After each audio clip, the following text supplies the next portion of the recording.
Bonjour, nous allons faire une nouvelle leçon de lecture qui s'intitule Soutien aux habitants d'Infco et région. L'objectif est de lire des articles d'un journal.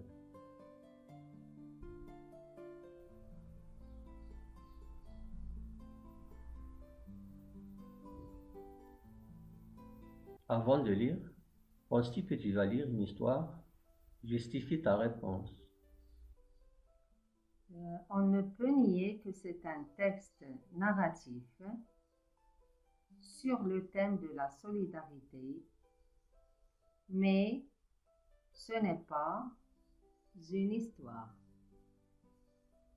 C'est un article de presse marocaine. Je lis le texte. Soutien aux habitants d'Infco et région. Belle initiative. Récemment, une opération de solidarité a été organisée en l'honneur des villageois d'Infco souffrant des sévices du grand froid dans cette région reculée du Moyen Atlas. L'opération a été initiée par deux jeunes bénévoles marocains, indignés par la nouvelle du décès d'un nourrisson à cause du froid, Ala Hmioui et El Mehdi bin Abdel Jalil, ont exploité les réseaux sociaux et créé le 6 décembre 2012 la page Info et Région, nous ne pouvons être indifférents. L'objectif de ces jeunes a été de sensibiliser les citoyens marocains et d'agir le plus rapidement possible pour recueillir vêtements et couvertures en vue de les distribuer aux habitants d'Info et Région. Générosité marocaine.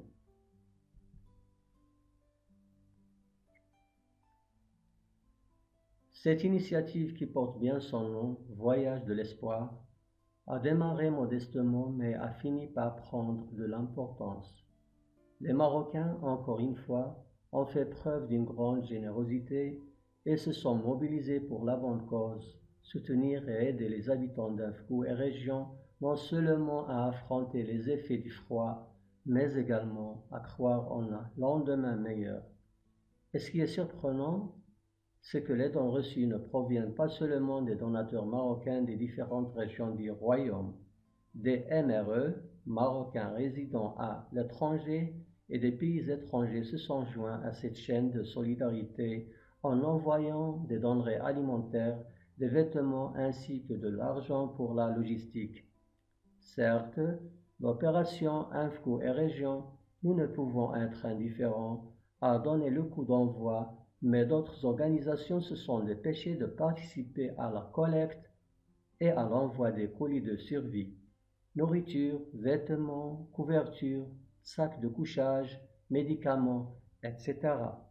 Il ressort de ces initiatives que le bien-être de son prochain n'est pas une chose difficile et que la bonne volonté raccourcit le chemin.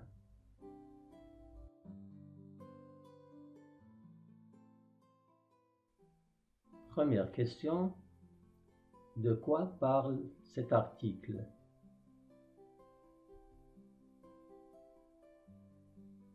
Réponse. Cet article parle d'un bon exemple de solidarité. L'initiative d'aide aux habitants d'Infco. Deuxième question. Qui a déclenché cette opération? Pour quelle raison? Réponse. Ce sont deux jeunes Marocains. Ils ont été indignés par la mort d'un nourrisson à cause du froid. Troisième question. De quoi souffrent les villageois d'Infco? Réponse. Les villageois souffrent du manque d'équipement pour affronter les effets du grand froid de l'hiver.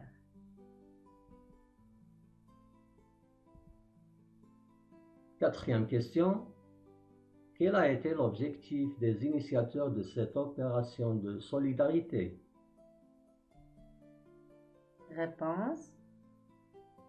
L'objectif de ces initiateurs a été de collecter rapidement des vêtements et des couvertures pour les villageois d'Amfgou.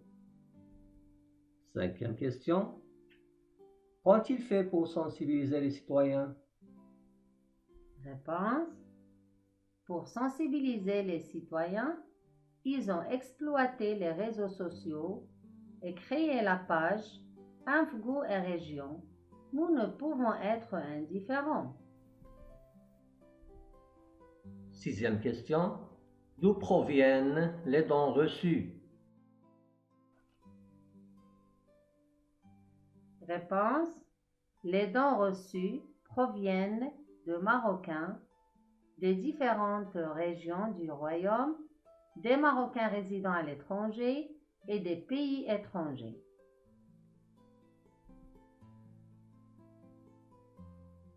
7e question. De quoi ces villageois ont-ils besoin? Réponse. Ces villageois ont besoin de beaucoup de choses. Nourriture, vêtements, couverture et de soins. Ceci surtout en hiver, car la région devient bloquée par le froid. 8e question. Que penses-tu de l'idée exprimée dans la dernière phrase de cet article? Alors là, vous êtes libre à penser ce que vous voulez, mais je peux vous dire ce que j'en pense. La bonne volonté et l'acceptation qui dépend plus ou moins du caprice de quelqu'un et de ses dispositions favorables qui facilitent les tâches, sans se rendre compte des distances qui séparent, et ce que l'on fait en y mettant de la bonne volonté devient facile. Alors, j'espère que vous avez bien compris ce texte. J'espère que nos objectifs sont atteints. Alors, bon courage et à très bientôt.